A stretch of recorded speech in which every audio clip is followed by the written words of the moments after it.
Jair Bolsonaro pode ser preso essa semana. Ainda há recursos, mas a situação é irreversível.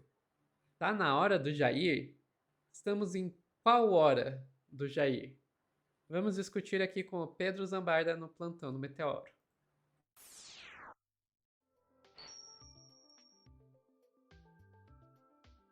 Tá na hora do Jair, tá na hora do Jair ir pra Jair Papuda. ir pra Papuda.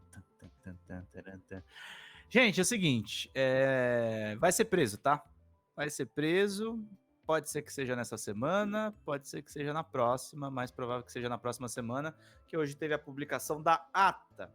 Com a ata publicada, o Supremo Tribunal Federal se aproxima de ordem de prisão de Bolsonaro. Formalidade oficializa o resultado do julgamento. Vamos trazer para vocês. O Supremo Tribunal Federal publicou nesta segunda, dia 17, a ata do julgamento em que a primeira turma rejeitou os primeiros recursos do ex-presidente Jair Bolsonaro contra sua condenação de 27 anos e 3 meses de prisão em regime inicial fechado por crimes contra a democracia. A formalidade oficializa o resultado do julgamento, encerrado nesta sexta, dia 14, em que a primeira turma rejeitou por unanimidade os primeiros embargos de declaração, tipo de recurso que visa esclarecer alguma contradição ou omissão na decisão condenatória.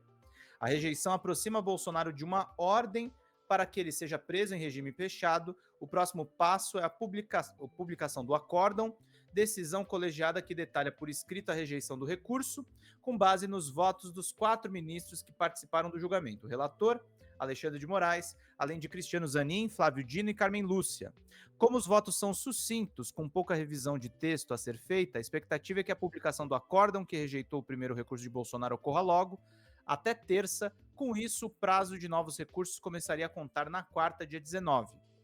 Como o réu já está preso, os prazos são contados em dias corridos, mesmo em feriado e fim de semana. Contudo, se o último cair num sábado ou domingo, o fim do prazo fica adiado para o primeiro dia útil subsequente.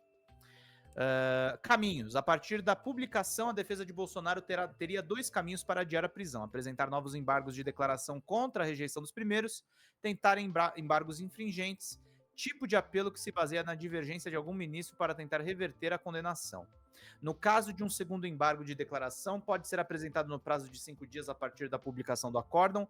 É possível que Moraes, como relator, considere o novo recurso meramente protelatório, isto é, sem viabilidade jurídica, sendo apresentado pelos advogados somente para adiar a prisão. Nessa hipótese, pela contagem de prazos, uma ordem de prisão poderia ser proferida ainda na última semana de novembro. No caso dos embargos infringentes, é possível que o ministro também negue andamento com base na jurisprudência do Supremo, desde o julgamento do ex-governador de São Paulo, Paulo Maluf, em 2017, que a corte exige pelo menos 2 votos divergentes para admitir esse tipo de recurso. No caso de Bolsonaro, há somente uma divergência do ministro Luiz Fux. Se os infringentes forem negados, contudo, a defesa pode tentar ainda algum agravo, questionando a rejeição do embargo pelo relator. Isso, em tese, poderia adiar eventual prisão, uma vez que o agravo precisaria ser analisado pela primeira turma, com consulta à Procuradoria-Geral da República. Em situações simples, porém, o próprio Moraes já decidiu que esse tipo de recurso, o agravo, não possui efeito suspensivo, isto é, não impede o cumprimento da pena. Viabilidade. Há pouca expectativa, contudo, que qualquer um desses caminhos possa evitar a prisão de Bolsonaro. Por exemplo, o ministro Luiz Fux, único a voltar pela absolvição do ex-presidente, não participa do julgamento de nenhum recurso.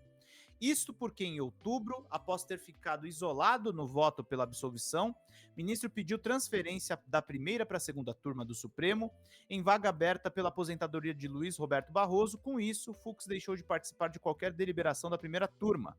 Local da prisão. O local em que o ex-presidente deve cumprir pena ainda não foi definido. Uma das possibilidades verificadas pelo Supremo é uma ala especial no complexo penitenciário da Papuda, em Brasília, que é voltada para policiais militares presos e fica segregada dos demais detentos. Pela jurisprudência do Supremo, por ser ex-presidente, Bolsonaro tem direito a ficar em uma sala especial, mesmo que instalada em um presídio de segurança máxima comum. A instalação poderia ser montada também em algum edifício da Polícia Federal ou em uma unidade militar, por exemplo. A defesa do ex-presidente se prepara, contudo, para pedir para que ele cumpra a pena em casa. Por motivos de saúde, Bolsonaro sofre de diferentes males, em especial distúrbios de pele e complicação da facada que ele levou na barriga durante a campanha presidencial de 2018. A prisão domiciliar por motivos humanitários está prevista na lei e foi concedida recentemente no caso do ex-presidente Fernando Collor, por exemplo, que ficou preso por uma semana em uma penitenciária de Maceió, antes de receber autorização para cumprir pena em casa. Ele é portador de transtornos como mal de Parkinson e distúrbios de humor. Bolsonaro já se encontra há mais de 100 dias em prisão domiciliar, com uso de tornozeleira eletrônica. A medida está relacionada a outra investigação sobre uma suposta participação do ex-presidente em uma tentativa de obstruir o andamento da ação penal do golpe. Então a situação do Bolsonaro é essa, Sofia, essa matéria mais completa que eu vi sobre essa questão toda. Os aliados estão no modo desespero. Aliados de Bolsonaro se mobilizam contra a prisão na Papuda. Ele deve ir, gente, para Papudinha, que é uma unidade da Polícia Militar, é o mais provável, que está sendo reformada. A Juliana Dalpiva acredita que ele vai para uma cela especial da Polícia Federal. Eu acho que ele vai para Papudinha mesmo, tá, gente? Vai passar lá pertinho da Papuda. E torcem por comoção popular, os aliados. STF deve encerrar nas próximas semanas processo por tentativa de golpe e definir o lugar em que o presidente cumprirá os 27 anos de pena. Então, para Veja, os aliados disseram que esperam mobilização.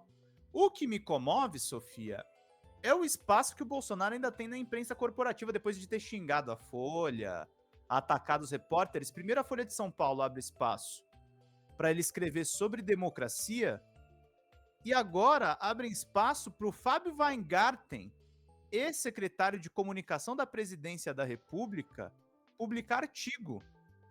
Prisão de Bolsonaro é injustiça que corrói. Dói constatar que um homem honesto, com mais de 40 anos de carreira irretocável, passe a conviver com criminosos de toda a ordem na Papuda. Aos 70 anos, o ex-presidente marcha para um calvário político e pessoal inimaginável para quem comandou o Brasil sem corrupção. Fala isso para 716 mil pessoas que morreram na pandemia, Sofia. Do presidente que comandou o Brasil sem corrupção. Fala isso pra pessoa que perdeu a mãe, que perdeu o pai. Esse artigo é ridículo, gente. Isso aqui não é ouvir o outro lado. E aí, no domingo, tava o Hélio Gaspari também puxando o couro pro Bolsonaro ficar em prisão domiciliar. Eu acho que o Alexandre de Moraes tem que ler esses artigos, Sofia, e meter esse cara na cadeia. Mas bonito. A imprensa tá normalizando o bolsonarismo de novo. Tá mutada, não estamos te ouvindo. Surpresa nenhuma, né, Pedro?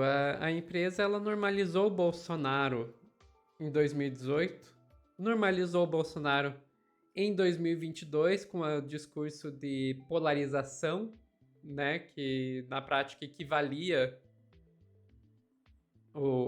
a frente amplíssima que o Lula fez com o bolsonarismo. 2018 foi a escolha muito difícil, né? Não surpreende que esteja normalizando agora. E, aliás, já estava normalizando o Bolsonaro, colocando ele nas pesquisas para intenção de voto até agora. Bolsonaro já inelegível na beira da Papuda, já com o pé dentro. E ainda coloca Bolsonaro nas pesquisas de intenção de votos. Não surpreende. Porque, no final das contas, a mídia hegemônica é uma mídia controlada pela burguesia. E para a burguesia, às vezes um Bolsonaro, por mais que não seja o ideal para eles, o ideal é alguém mais civilizado, né? Por mais que não seja o ideal, ainda é melhor um extremista de direita maluco do que um minimamente de esquerda, sabe? Uma centro-esquerda muito marota aí do Lula, né? Sim. Então não me surpreende. E eu acho que a gente pode esperar muito mais disso, né? Enquanto Bolsonaro estiver na Papuda, vai ser essa choradeira. Vai. Depois que ele sair e for pra domiciliar, vai ter ainda muita choradeira. Eu acho que talvez menos, porque daí o Bolsonaro, pelo menos na domiciliar, ele ainda consegue fazer um papel de articulação política e de e de passagem aí da, como que se pode dizer, Da tocha, né? da tocha melhor do que preso na papuda. Mas, meu Deus, enquanto esse cara estiver na papuda, a mídia hegemônica vai ser a choradeira. A mesma mídia hegemônica que foi tão atacada por ele, né? Sim. O Metrópolis, o blog do Noblat, do Ricardo Noblat, que é um jornalista mega bem informado, pai do Guga, ele também reafirma tudo o que eu falei no corte, tá? O acórdão que formaliza a derrota de Bolsonaro para a corte sai essa semana. E aí, gente, ele pode entrar com recurso, mas o Moraes pode, a qualquer momento, sair do acórdão, que só pode sair amanhã, pode sair nos próximos dias, ele pode ser preso a qualquer momento, Sophie. Bolsonaro preso amanhã. Tamo junto, gente. E eu vou dizer pra vocês, a hora que o Bolsonaro for preso, qualquer hora que seja, a gente vai entrar aqui em live. Mas não tenham dúvida, pode ser 6 da manhã, a gente vai entrar aqui em live, pode ser 11 da noite, estão autorizados a me acordar pra gente entrar aqui em live. A mim também. A gente vai estar aqui pra contar isso pra vocês. Enfim, ficamos por aqui, Pedro. Ficamos por aqui, Sophie. Pessoal que tá assistindo ao vivo, não saiam daí que a gente já volta com mais notícias no Plantão do Meteoro.